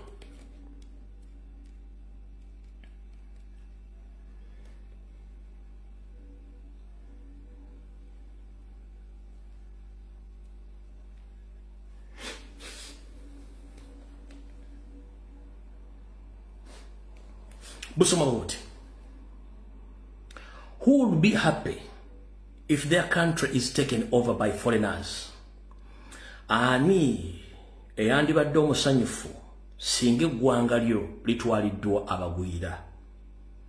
Who would be happy if their country is taken over by foreigners? Ani omusanyufu eyandibadde omusanyufu singa eggwanga lyo litwaliddwa abagwira. Be they from Africa or outside. Oba baddugavu ban oba abavudde ebweru wa Africa. Uganda allowed Tutsi refugees from Rwanda into Uganda in 1959. Uganda ng'eggwanga lyakkiriza abatuusi abanoonyi b'obuddamu okuva e Rwanda ne bayingira eggwanga mu 1959. The social revolution which they sparked olw'okuba nti bo baalina ebyabatuukako ebyabatuusa okuva gye baali okuyingira ewaffe okubakkiriza. They were admitted into Uganda on humanitarian grounds. Abasajja abo ba Museveni bannaabwe munnange bakkirizibwa mu Uganda ku mbeera ey'obuntu bw'abantu oba okuyamba buli muntu yenna ali mu bwetaavu kye bayita humanitarian ground. And on temporary basis era ku bukuumi obwekiyita mu lujja oba obutonotono bwe balina okubeerako mu ggwanga lyaffe Uganda. I was in senior 1 at that time. Nali mu senior esooka oba senior emu mu biseera ebyo. When Kabale area became overburdened by some who moved to other parts, including the Ankole, Rujumbura, Bunyoro, and Toro. Nti we nali nga ali mu senior esooka mu Ddogo. Abasajja n'abakazi bano abatuusi bajja ne beeyunira ebitundu omuli Kabale ne bafuuka bangi nnyo bakifuukira ekizibu. Abamu baatindigga engendo ne bagenda mu bitundu bino wammanga omwali Ankole, Bujumbura, Bunyoro ne Tooro. Era ndowooza bwe mwetegereze ennyo abantu bano bakugamba nnyo nti bava nnyo mu Ankole, bava nnyo e Bunyoro ne Tooro. Mutegedde bulungi. This was done purely on humanitarian grounds to the children of God seeking temporary place for their family. Ebintu bino byonna bannayuganda babikolanga n'omutima omulungi ogw'obuntu eri baddugavu bannaabwe era abaana ba Katonda abaali baagala obukuumi obw'ekiseera ekigere ne famire zaabwe. Twogera ku Museveni ne bannaabwe. My late father, a priest by profession, instructed us, his children, and his late wife, that we should extend them, helping a hand when they arrived at our church. Tata wankati omugenzi yabinnyika mu nsuwa n'ayolekera wa jjajja Godi. Yali mubuulizi wa njiri mu biseera ebyo. Era yali alina abaana be. Swaako ne mukyala we naye eyabinnyika mu nsuwa. Baatukubirizanga omulango gutakungula nti tuteeke nnyo omutima omuyambi n'omukono omuyambi okuyamba abantu abo abaali batuuse ku nnyumba y'Omukama we baatuukira. Ompulya bulungi nnyo. We did everything we could without asking questions. Twakola buli kyekisoboka kyonna nga tetubuuzizza kibuuzo kyonna abantu bano. Museveni bebayambanga. Now it is those people that are murdering us, keeping us out of our country. Mukaseera kano we twogerera mpawo kaaga nange mwedi mukuleekaniranga ayanobako. Abantu bano betwayamba nga tubabuza bibuuzo bagenda mu maaso okutta n'okuwamba abantu baffe era batusindiikiriza n'okufuluma ensi yaffe. Pulya bulungi nnyo. Destroying our properties, denying us what is right for ours. Abantu bano otunyigiza ofuluma eggwanga lyaffe, buli kimu ekyaffe bakisse. Ebintu byaffe babitutte. Saako n'okutuma obwannannyini ku bintu ebyaffe kennyini ebibadde ebyaffe. Muza mukira bulungi ekigenda mu maaso mu ggwanga. Tugenze mu maaso. That's why some of us who went through this situation don't want to happen to our children. Yensonga lwaki ffe abayise mu mbeera eno tetwagala baana baffe bayite mu mbeera y'emu nga gye tuyiseemu. Kyenkugambye wali kyenkusomesezza ne nkugamba nti ffe tulwane nnyo okutaasa eggwanga eryo. Abaana baffe baleme kusanga ekiyumba mu nnyale okuyita mu mbeera ffe gye tuyitamu. Okutuuka okuggyibwako buli kimu n'okusindiikirizibwa okugenda mu mawanga g'Abazungu ate naffe tuyita ba refugee oba tuyita enseekeezi ezijja okunoonya obudda mu nsi zaabo. It was Obote who moved a motion in Legiko to allow all Tutsi refugees into Uganda without limiting the numbers. Yali Kawenkene Obote eyaleeta ekiteeso mu lukiiko olwa Legiko okukkiriza abatuusi bano abanoonyiboobubudamu okuyingira mu Uganda nga tebaliiko komo mu nnamba yaabwe oba mu bungi bwabwe. It is those refugees right joined the army security forces and murder our people. Nti munnange abantu abo abanoonya obuddamu bayingira amagye ne bayingira ebyokwerinda by'omugenzi Idi Amin ne batandika okutugumbula bannayuganda kyeyonoonero. Ebyo Museveni kennyini yabyogera. It is those people that Obote fought for that helped Okello to overthrow him out of power in 1985. Abantu abakenyini abatamanya ngamba baserwa joko tabasinga banyinimu entandama obudde buno. Munnange bebayambako ate kawenkene okulwana okujjako era kati omugenzi yabinyika musuwa nayo ekere wajjajja godi okujjako obote mu 1985. What many Ugandans don't understand is that the Tutsi refugees in Uganda are the one that had administrative experience in Rwanda. Bakugambi nti bannayuganda basinga obungi kyemutamanyi era kyemutategeera nti abantu abo abatuusi abajja okunoonya obudda mu Uganda be bamu ku abo abalina obuyinza obw'okufuga era n'obumanyirivu mu ggwanga erya Rwanda gye baafuutuka. They arrived in Uganda as British were leaving, so the Tutsi learned English quickly and replaced departing British. Abantu bano batuuka mu Uganda ng'Abangereza ebiseera bali baagala okufuluma eggwanga Uganda. Abatuusi bano munnange baasoma Oluzungu mangu nnyo ne baluyiga era kyabanguyira okudda mu bigere by'Abangereza abali bafuluma eggwanga eryo. Mumpulira bulungi nnyo. Do you remember Frank Kalimuzo, who rose to be Vice Chancellor of Makerere University and a very senior advisor to Obote? Bakugamba nti ojjukira bulungi nnyo omusajja gwe bayita Frank Kalimuzo ono eyakozibwa n'atuusibwa ku ddala ery'okumyuka akulya ssettendekero wa Makerere era n'atufuuka omuwi w'amagezi omukulu mu gavumenti ya Kawenkene Military Obote. Bakubuuza nti omumanyi? Do you know where he came from? Bakubuuza nti omanyi nti yava? Wali ne bateekawo nti yava Rwanda, ne bateekawo akawumuze. When Museveni captured power, do you remember Fred Rwigema, Paul Kagame, Dr. Bayingana, Kaka etc. Bakugambe Nyambi yosoferi tibahabulwa omusajja omutuusa Omunyarwanda atonye Mmooli bwe yawamba obuyinza mu 1986. Bongera okubuuza nti omugenzi Frederick Rwigema ali omumanyi bulungi nnyo. Omukulu Pirato Paulo Kagame wali omumanyi bulungi nnyo ne Dr. Bayingana saako ne Kaka wali omumanyi bulungi nnyo n'abalala ne bateekawo akabuuza. Do you know the jobs they were occupied?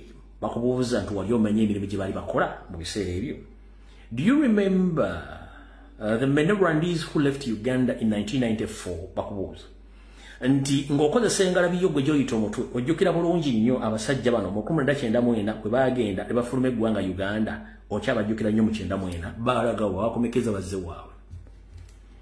I personally was shocked because I thought those were Ugandans. Nti ye ng'omuntu yafuna ekyekango kuba yali alowooza lindako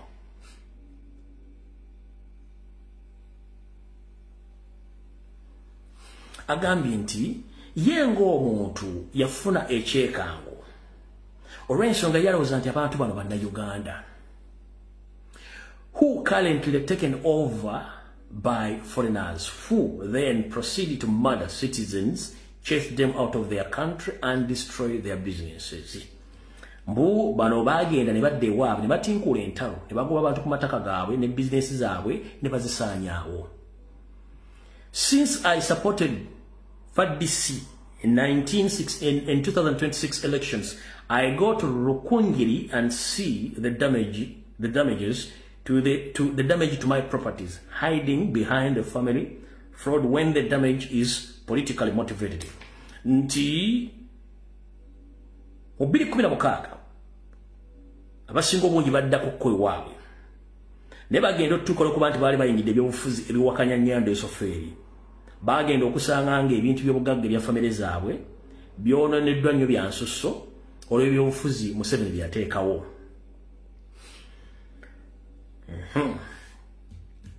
Carrots have been offered to achieve the political goals of silencing me or other. Nti obusente obutonotono saako n'obuntuntu bawa abantu okubabuzaabuza n'okubakwata obwongo nga ye Museveni bwagezaako kusirisa abantu n'okufuna ebyetaago bye yeetaaga mu byobufuzi bya Uganda n'okutuuka olwale abadde akyakikola. Kwe kuba nti n'ejjo ly'abalamu wano yafumbye omuceere ogwagaze ng'ayita mu bbalamu n'aguwa abaana n'aguwa n'abantu abaaguleseewo era nga jjo bwe nabagambye nti bano banaatuuka ku ssomero onoowulira ekinaafa mukamugwanya engalabi zivuga ng'ezaaniriza mpumuzzaamu awo. We must not allow this to happen to our children. Tetusobola kukkiriza baana baffe be tuzadde abavudde mu ntumbe zaffe bakyali myaka emito bambi ekintu kino okuddamu bba kwako nga twesudde gwe naggaba tesobola kukola ku nsonga zino ng'obudde bukyali. This struggle with Museveni is about self-defense, if not self-determination. Akugambye nti eno struggle gye tulimu ffenna olwaleero erwanyisa Museveni si ya kweziiza kyokka wabula eriko n'okuba nti tweteeka mu mbeera ey'okwegumya n'okubeera abagumu mu kulwanira enkyukakyuka n'okuzza eggwanga lyaffe emikono gyaffe. Native Ugandans need to understand Museveni is allowing refugees, migrants into Uganda to use them to fight us to take over our country. Bannayuganda bannange mwenna bannakabala mbategeeza mulina okukitegeera nti Nyanda Yosefeere akkiriza abanoonyiboobubudamu abava mu nsi ezeetoolodde Africa okujja mu ggwanga lyaffe Uganda abakozese okulwanyisa ffe n'okutwala ensi yaffe nga bo Obote n'Abangereza bwe bakozesa okutwala eggwanga lyaffe kati ne tutandika okwemagazanga akabwa kasibe ku ggaali nga kasigaddeko nga lusu okumanya we gye kava olw'ensonga banaakatuusa gye banaakasibira tekajja kumanya buvu bwako na buddo kye mbadde nga mbagamba ebbanga lyonna. Do you understand that? Tugenze mu maaso.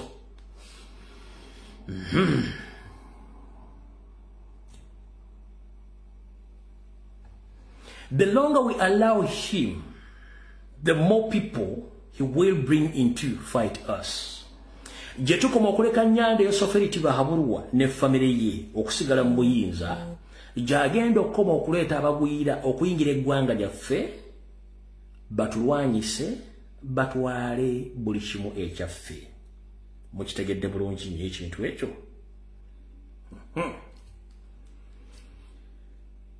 Take our land and we become refugees in our country. As it happened in Rwanda when the Tutsi defeated Hutu, who were later dubbed Hutu, meaning slaves. Not to forget Hutu had kings that were abolished. Ulida nye 1-1. Ulida nye 1-1. Kankadde wali waggulu. Kankadde wali waggulu. Kankadde wali waggulu okawole bulungi nnyo. Native Ugandans need to understand Museveni is allowing refugees, migrants into Uganda to use them to fight us and take over our country. The longer we allow Museveni, the more people he's willing to bring to fight us, take our land, and we become refugees as happened in Rwanda. When the Tutsi defeated the Hutu, who were later dubbed Hutu, meaning the slaves. Abajjukira bulungi Aldrich Lwabogo mu katambi ke ng'ayogera okufuula bannayuganda abaavu emponga byoya era bafuuka abakozi mu bwakabaka bwabwe. Mukijjukira nti ye mujjukira nti e Rwanda waliyo bwakabaka era abasajja bajja bwakabaka ne babusaanyaawo tebuliyo.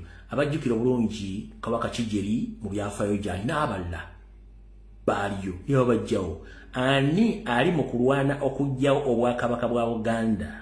Ani ali mu kulwana okuggyawo n'okunaabula obwakabaka obuli mu Uganda yonna? Wakitegedde bulungi ekintu ekyo. Tukyagenda mu maaso.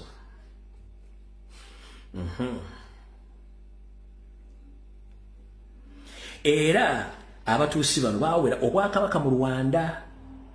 Kyova olaba nti ono Museveni bwe yatuuka mu Maserengeta gye yayita ewaabwe kye yasooka okukola teyabakkiriza kuzzaayo Bugabe. Abanyankole mwakiwulira? Mukitegedde bulungi? Ono abagamba nti wammwe Obugabe yabujjawo teyabuzzaawo kubanga akimanyi mission eviira ddala lyewaabwe tugenze mu maaso natera okufundikira akantu kano.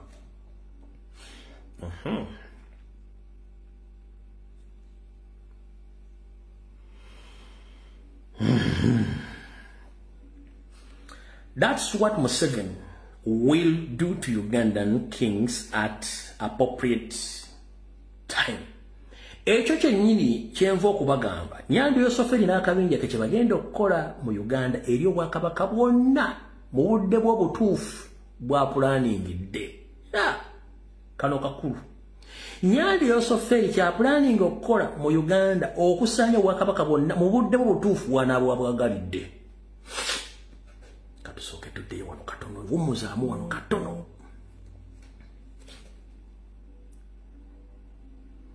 Obwakabaka bw'Obuganda bwabalema era nze gubavuma banvuma nga batuddeyo bampita kifiire kitulemeseza program. Obwakabaka bwa Busoga Museveni kennyini yabwerondera ng'ayita Mukadaaga n'abantu baabwe muva wala mutegere bimukwatako kati wano wenjagala okulekera ebibuuzo. Obwakabaka bwa Bunyoro obwakabaka bwa Bunyoro omukyala aliyo mumutegeera abaana bazadde mukakasa nti bakabaka wa Bunyoro. Ekyo kibuuzo nkibalekedde wano tugenze wali. Okufa kwa kabaka wa Tooro ne yali muganda we Happy Kijana Ngoma Enfaayi ne muganda we Enfaayi giyafa ngeyamutta Katuulamu ate omukyala n'amala agenda nawasibwa Gaddafi. Stories ebintu nagano byogerako neddayo ovuga akatambi otandika okwetegereza sinaaga zonna eziri mu Bwakabaka bwonna. Ojja kwetegereza nti eno statement yeso esemba yeno ntuufu nnyo. Bine batayagala bagamba bye mutayagala kunoonyerezaako. Bwe tubyogerako nti abaana bakola propaganda katugende. Those NRM MPs with their speaker don't understand what they are doing and they are devise implications for their children or relatives. Bano batumbuto abachise museteserezo wa parliament museteserezo aba NRM. Saako ne Namagoye eyesibye ekiviri kyendiga atula mu ntebe eyo nga yesize yemesse omuzigo Carolite yesize santi ne mwesiga ku santi mmwe. Bwoba wesiga ku santi nga tonna fumbirwa tonna wasa tonna zaala nkwetaaga enkya mu meeting. Bwoba oli kuno nga wesigako ekizigo santi oba imperial ngoba wakozesaako negundi ebolu sabuni yali awo nga wabikoze nga tonna zaala tonna fumbirwa tonna zimba maka nkwetaaga enkya mu meeting ku ssaawa nnyo ez'okumakya enkya. Wakozesaako imperial sabuni bayita imperial nowesigako ebizigo santi nkwetaaga mu meeting enkya waliwo ekikyamu osaana kutwala mu kyogero waliwo ebizibu byolina bingi nnyo. Enkya bw'oba weesigako ku imperial santi ebintu ekikulanga ekyo nkwetaaga mu meeting enkya ssaawa 4 tulina okukunoonyerezaako tukutwala tukunaaza ekyogo ng'obudde bukyalo olina ekizibu oba tonna wasa tonna fumbirwa tonna zaala tukwetaaga enkya mu kiraasi. Tugenze maaso wantufundikira. Those NRM MPs with their speaker don't understand that they are doing and the adverse implication for their children and relatives. Parliament aba NRM bibakola mu parliament ndasaako ne speaker bibakola bigenda kuddira okutawaanya abaana baabwe ne baganda bwe mujja gye bujja. They should recast and join those fighting to take over the country back for God and my country. Awuliriza message eno gye nsomye n'obubaka bwe nkuwadde olwaleero. omulimu ogwange ngokoze message njikusome si kyangu nnyo ku live kuno nga bw'ogiraba nojja n'osoma ekintu mu luzungu mu ddakiika y'emu n'okikyusa mu lulimi abantu tebategeera naye bw'oba okisobola kulako live nga bw'okisoma bw'okizza mu lulimi abantu tebategeera nga lutuufu bw'oba okisobola kati mutwe gwange guno gukola nnyo olumu gumanyi n'okujaaminga naye njagadde nkibasomedde nkibabulidde bulungi nnyo buli kimu kitwale ompulidde bulungi nnyo so ebisigadde byonna video njikoze njimaliriza benne baziza bebaziza abakoze obulungi mwebale nnyo obaka mbawadde bulungi nnyo mutegedde okuva n'olwaleero omuntu yenna gw'osanga asinika ebinnyo mu simayi munna Uganda wagira mu 7 oyo kyekikolimo ekisembayo mu Uganda kubanga yebase muzukusa agenda afuke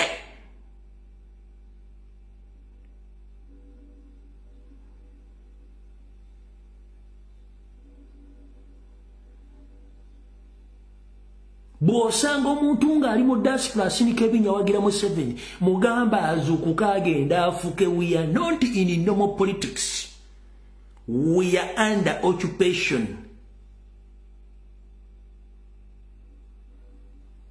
In a deception way. We are under occupation in a deception way.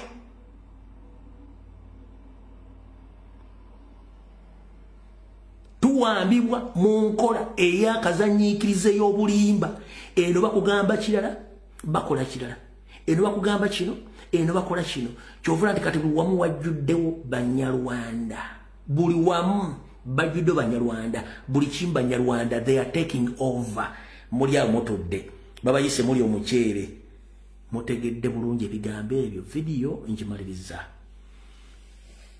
Atakuma mpeera abankuumire. Tujja sinkana ku lunaku olwokutaano mukama n'abasiimye.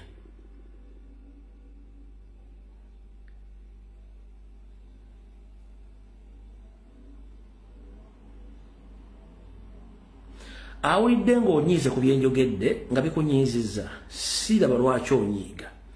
Olina essimu yo, olina emikutu gyo, jangu okolera vidiyo ng'onyonnyola ebyammwe ebirungi omukoledde eggwanga.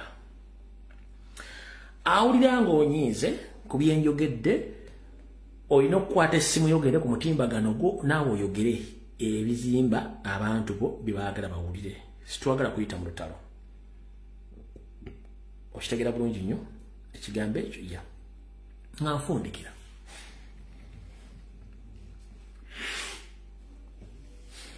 Naawe yenna yayambalako ku ngatto za Daloni neyambalako ku bitishaati bya Luwero ebisaati bya Luwero Triangle.